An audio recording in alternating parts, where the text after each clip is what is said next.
Jubilee is a Black Feminist Homecoming.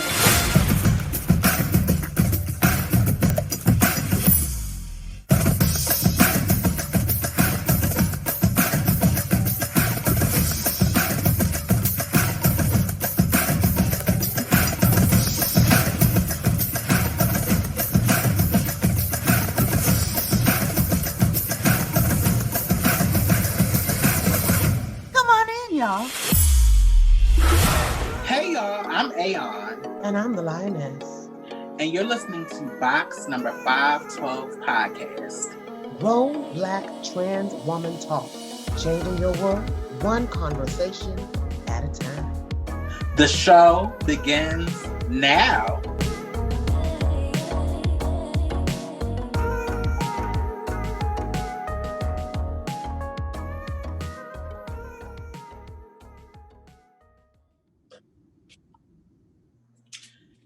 What's going on, y'all? Welcome to another installment of Box number 512 podcast. I am your co-host, Aeon.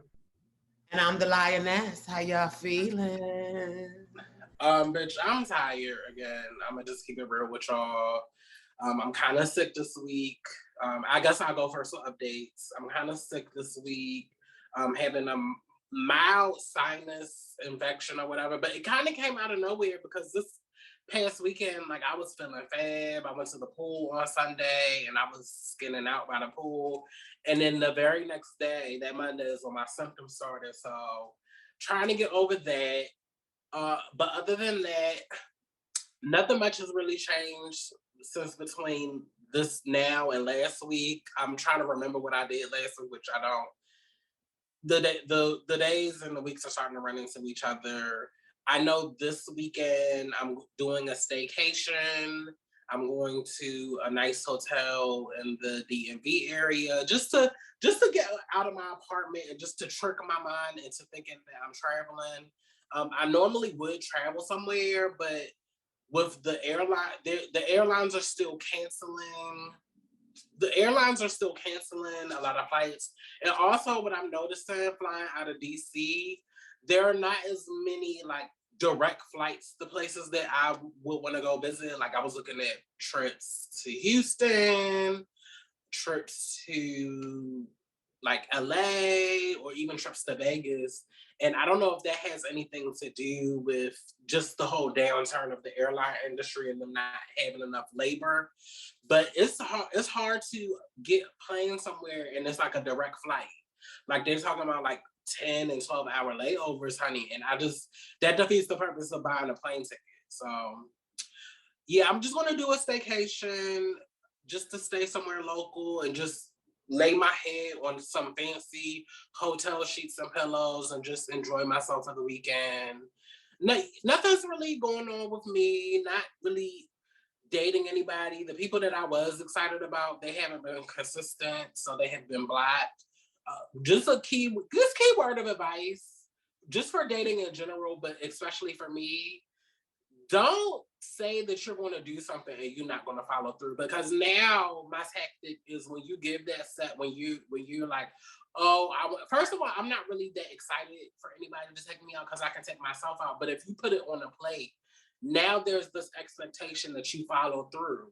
And that even means on the day of, you're checking in with me to make sure I'm still available. So if you sell it like you want to do this, that, and a third, and the day comes and goes and you haven't do nothing, that's telling me that you talk a lot of shit, but you're not a person of action. So it's a couple of the young boys I was entertaining that said all of the shit, but didn't follow through. So it's the block button, it's the unmatch button. Like, that's the energy I have for men. If you want to go out and if you talking that shit, you better be able to back it up, because that doesn't impress me. But other than that, nothing romantic is going on, and nothing definitely has been going on this week, because usually when I'm sick, I don't feel like talking to nobody. So I've just been focused on me trying to get my health back to where it needs to be. I don't have any other trips planned. I am going to Dallas for Labor Day. I'm also in the process of planning trips. So for my birthday, I'm either going to Las Vegas or I'm going to Jamaica one of my goals that I want to speak into existence is I want to take more foreign or international trips. I'm one of the girls that's fortunate enough to have my passport, and we need to use that passport up. So I'm in the process. I want to plan a trip to Jamaica. I want to go to Montego Bay. I've never been anywhere in the Caribbean. Well, I've been to Cancun before. That's technically the Caribbean, but I went there to get some work done. I really didn't go there to like vacation and stuff. But I want to go to the Jamaica. I do want to go to Dominican Republic. Definitely staying on a resort, all inclusive. And I think next year I want to take a trip to either Belize or Costa Rica. And I also want to take a trip to Thailand too. So I'm trying to set my pussy up and take more big girl vacations and just enjoy the success that I've created for myself. I'm very fortunate to be somebody that can afford it by myself. And I'm just ready to take my life and take my self-care and just take my enjoyment of life experiences to the next level. So I can't wait to pay for these trips. I can't wait to tell y'all how it is, show some pictures, buy some more scandals from Fashion Nova, and just live my life. But that's all that's going on with me. Sis, what's your tea? So, my tea is this last week.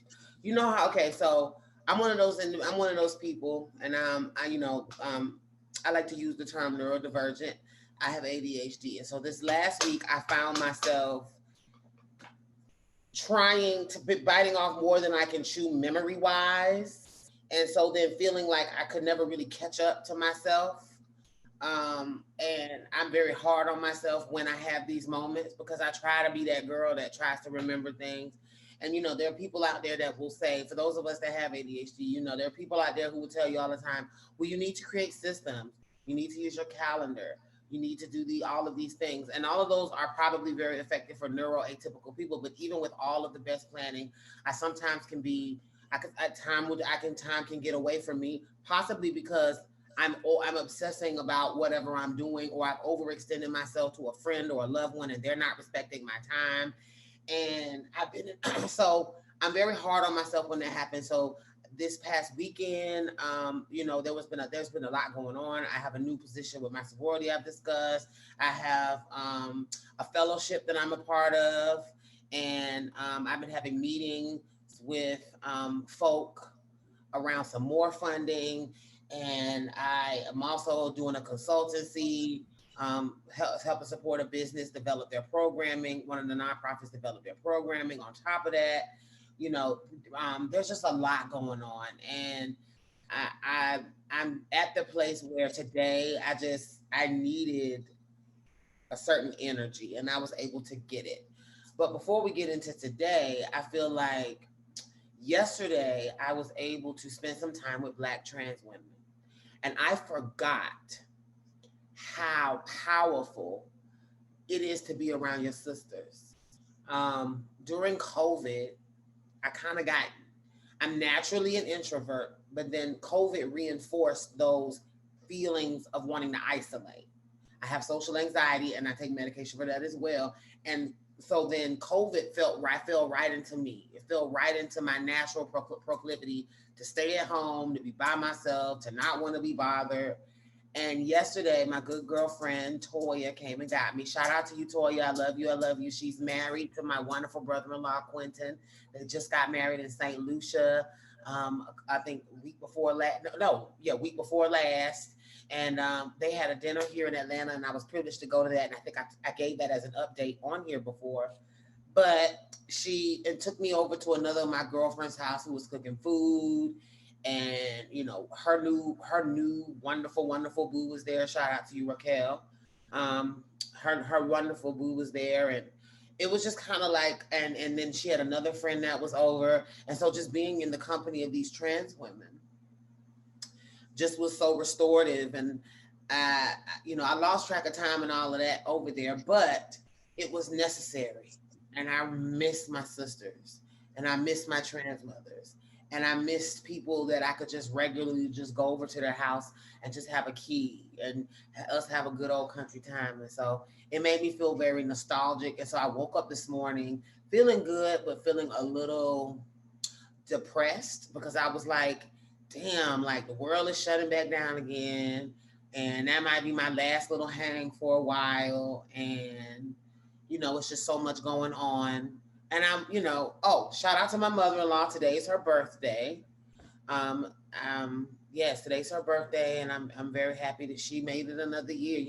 We can never take our mature Americans for granted, mature people for granted in general in a COVID world. A lot of people lost their elders in their family, and so to have her, we actually did lose her brother last year in 2020, and so she's the matriarch of the family, and she's the eldest member and the only one left, and so it was just good to hear that she's doing okay on her birthday, and we'll hope to see her soon. But this morning I was a little kind of gray, and disco brought me back. So a little secret that I don't talk about often is that I am one of those people that disco is like a healer for me. It's like a balm. As a little kid, my mother has memories of me dancing, breaking into a sweat from her old 8 tracks that she would have playing. And my happy place is when I'm dancing, and my happy place particularly is when I'm listening to disco. And that's like my like secret weapon thing that I do to kind of cheer myself up. And I hadn't done it in a while. So this morning I started out, with my regular, and then as I walked through the 70s through disco, I got nostalgic. I was happy and I had gotten my sweat in, but I was also pleased, extremely pleased at the fact that disco still had its magic on me. And so I just want to pass that little nugget of wisdom out to everybody who might be interested. Today also, I had the privilege of, with our sister, and we'll talk about this a little later, doing a conference. And that was just compounding that feeling that I had yesterday. So I'm kind of on a like emotional high right now. I'm in a very peaceful place. I'm in a very sisterly place. And that's a feeling. Like it's a feeling. It's a very feminine energy. It's a very maternal feminine, but also like camaraderie type of energy. And it just feels really, really good. So I'm in a good place today. Disco and my girls healed me. And I think that's a good thing. So before we get into today's topic, definitely got to do some housekeeping. This Saturday, we will be having our final book club event for the summer on Patreon. Where we'll be discussing this month The Meaning of Mariah Carey by Mariah Carey. I will actually be starting this tonight. I anticipate finishing this on Saturday, on the day of the event, but I will be starting this tonight. Can I tell them about the audiobook really fast? Mm-hmm. So Mariah Carey is narrating this book. And I watched an interview because I always try to watch an interview I did it the last 2 times. Well, the last time before last, because Baby had released a new book. But this will be the second time I've done it, where I went online on YouTube and I watched the person's videos where they were promoting the book. And Mariah went on Naomi Campbell's podcast to address a myriad of different things. And she revealed some shit about Sandra Bernhardt there's some stuff that resurfaced about her and what her calling Mariah Carey the N-word, which was a shocker from back in the day. She had a comedy routine she did back in the day where she called her a nigger. But, Sandra Bernhardt back in the day was that girl that kind of was the shock jock of comedy, but she carried it too far. And that came out on Twitter, as Black Twitter will do. They'll drag it up, bitch. And anyway, she was on there talking about that. And she was on there. She mentioned that as a part of her conversation with Naomi, but she also talked about how she narrated this book. So immediately I was waffling on the 2-day shipping or whether or not I was going to get the audio. Mariah Carey, for those of you who are in the Lamberley, Mariah Carey is narrating this book, and she talked about how she sang some of her like childhood little songs from her journals. She's actually singing. So when she hits a song, when she talks about when she first sang her Vision of Love, so she sings a little. So it's going to be singing all through the book. So if you don't want to do the reading of it and you're not someone that can focus or you don't have the time, this audiobook should be great because she's narrating and she talked about she will always do this from here forward.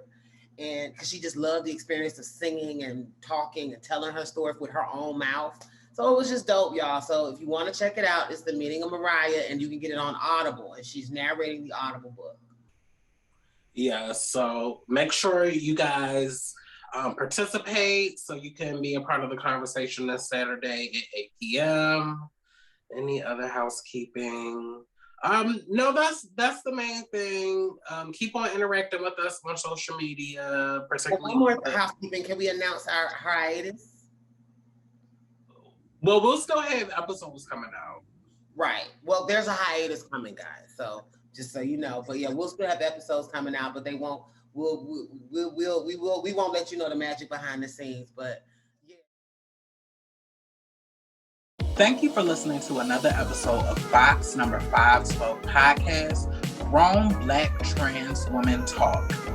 And don't forget to become a patron on the Box Number 512 Patreon page, where we have all new exclusive content. And also, don't forget to follow us on our social media, on our Instagram, Twitter, and Facebook pages. And also, become a subscriber on our YouTube page. Until next time, bye.